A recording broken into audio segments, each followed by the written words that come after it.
Hola, ¿qué tal? Saludos. En esta ocasión quiero referirme a un tema muy interesante relacionado con la demanda energética de Estados Unidos. Usted sabe que desde estos últimos 2, 3 años en los que los precios del petróleo han subido tanto, pues Estados Unidos, específicamente el presidente Barack Obama, desde que estaba en campaña, pero también George Bush, estaban hablando acerca de la necesidad de disminuir la dependencia de Estados Unidos del petróleo extranjero. Y se dio toda una serie de esfuerzos para, usted lo recordará, un esfuerzo para desarrollar la industria de energía alternativa, en un principio por el lado de los biocombustibles. Después, ahora, en esta presidencia con Barack Obama, le están dando un impulso fuerte a la energía solar, energía eólica, etcétera. En este contexto, vengo yo a descubrir algo que de lo que no se habla mucho, que es el hecho de que Estados Unidos tiene las mayores reservas de gas natural del planeta. No es Bolivia, no es Rusia, es Estados Unidos.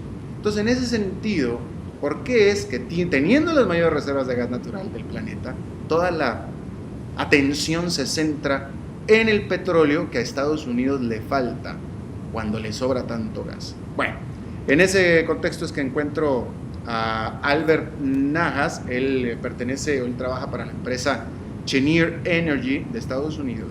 Es una empresa que se dedicaba a importar gas, y ahora que Estados Unidos tiene tantas reservas, Cheniere cambia de giro y ahora se dedica a exportar gas. Albert, muchas gracias por estar con nosotros. Gracias, encantado de estar aquí. Gracias, muy amable.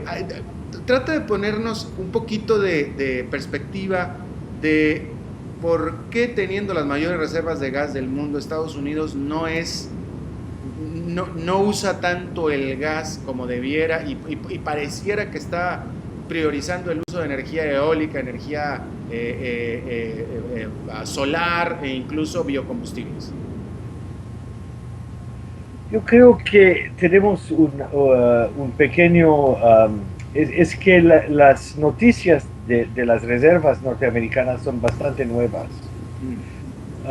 No sé si tú sabes, Alberto, pero las estadísticas de gas, de producción de gas y petróleo en el país salen del Energy Information Agency de los Estados Unidos.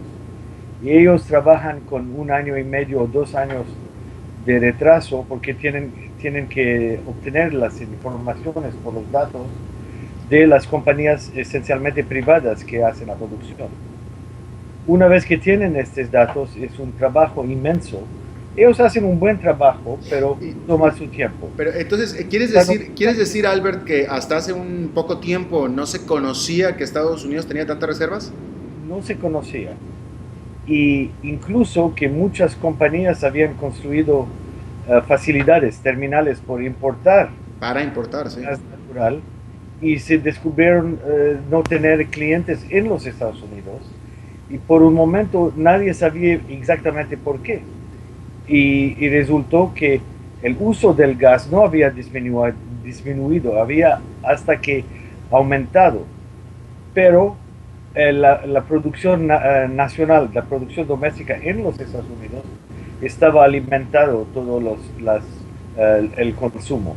Ya, ahora, tú nos puedes decir si, porque de nuevo, cuando todavía Barack Obama, Washington, habla de disminuir la dependencia de petróleo de Estados Unidos, se refiere a aumentar la inversión en energía eólica, en energía solar, y poco se habla en los medios del gas. La pregunta que yo te tengo a ti, Albert, ¿está cambiando? ¿Tú ves un cambio en esto? ¿Tú crees que en el futuro Estados Unidos va a adoptar mucho más el uso del gas natural?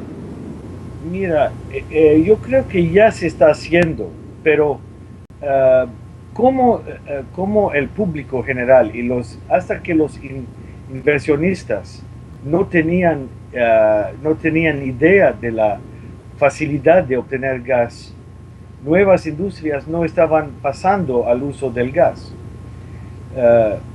Pero ahora, poco a poco, hay un movimiento por convertir las plantas eléctricas a gas desde carbón o diésel a través del país. Eso es un proceso lento. Ah, De- po- po- hay una infraestructura petrolera por gasolina, por vehículos, que está tan bien desarrollada que es difícil sustituirla sin una inversión inmensa, tan fuerte. hablas de cambiar los automóviles de gasolina a gas, pero Si no, los automóviles, los camiones de largo tránsito. claro, ahora, pero dime una cosa, Albert, ¿qué áreas, ustedes de Engineer, qué áreas de consumo en Estados Unidos son las que ustedes creen que más fácil pueden dejar de depender de petróleo para cambiar a gas natural? Ah, Mira, Cheniere es una compañía dedicada a la exportación y importación del gas. Pero en los Estados Unidos el consumo del gas va a crecer más en las plantas de generación eléctrica. Ok. ¿Se va a usar gas para generar electricidad? Las flotas marítimas del mundo tienen obligación por tratado internacional de convertirse al uso de gas natural por los buques. Los, en, los buques de contenedores, etcétera. Exactamente. Oh. Y en el uso doméstico del gas está incrementando en los Estados Unidos. Más casas tienen calefacción, por ejemplo, de gas. Ya. En lo que concierne al transporte de automóvil privado, eso va a ser más difícil por la misma infraestructura que hemos discutido. Pero ahora, pero dime una cosa, tú no trabajas en la industria del automóvil, pero ¿por qué las empresas automotrices están invirtiéndole más recursos, pareciera, a desarrollar automóviles eléctricos y no a gas? Porque por un automóvil privado que tiene diferentes usos, no tienen un uso específico como un camión que va de New York a Los Ángeles. Ajá. Un motor eléctrico o híbrido es más versátil y se puede cambiar el uso del vehículo al instante. Por el gas, el almacenaje del gas en el carro y cómo llenar las botellas o las bombonas, depende, Los tanques. de los tanques con gas es un problema. No hay forma estandarizada Yeah. y uno se puede encontrar en Okay. una Eh, pista. Es decir, que parece que no es tan práctico. Sí. Bien, ahora dime una cosa, vamos a hablar del mercado de exportación para Estados Unidos y sobre todo este hecho que quiero que me expliques, de que me expliques la razón de por qué el gas estadounidense en particular es mucho más barato a la exportación que el gas de cualquier otra parte del mundo. Parece complicado, pero la verdad la contesta es bien sencilla. A ver. Internacionalmente el precio del gas es indexado, es basado en el precio del petróleo. Ajá. Y dependiendo de qué área del mundo uno se encuentra, el precio del gas al día es entre 10 o 15% del precio de un barril de petróleo Brent en este mismo día. Okay. Si el petróleo es $100, entonces el gas licuado se vende en China a $15, por ejemplo. Por contra, el gas en los Estados Unidos es basado en un precio de mercado, que es un precio transparente. Como hay una bolsa que se llama el NYMEX, NYMEX, y en el NYMEX hay un precio llamado el Henry Hub, que es el precio del gas natural en los Estados Unidos. La única cosa que afecta el precio en los Estados Unidos no es ninguna índice o otro factor, es únicamente el precio del mercado en el día. ¿Y esto es por una decisión estadounidense, una decisión unilateral de Estados Unidos? Uno. No. Y dos, ¿esto aún así hace rentable el comercial del gas? El precio internacional es basado en una decisión entre los productores que han decidido que van a vender el gas en un precio indexado al petróleo. El precio americano es completamente, no es regulado. Es libre, es libre. Completamente libre. Yeah. Y es lo que, entonces hay tanta producción en los Estados Unidos y la red es tan eficiente que en Henry Hub, que es un lugar central en la red de gasoductos norteamericana, el precio de Henry Hub es citado como el precio del mercado del día. Ahora, ¿hasta qué punto ustedes esperarían que el resto del mundo, siendo ahora Estados Unidos el productor más importante, el resto del mundo vaya a tener que ajustarse a la política de precios de Estados Unidos? Eso es una muy buena pregunta, pero imposible de contestar. Ya.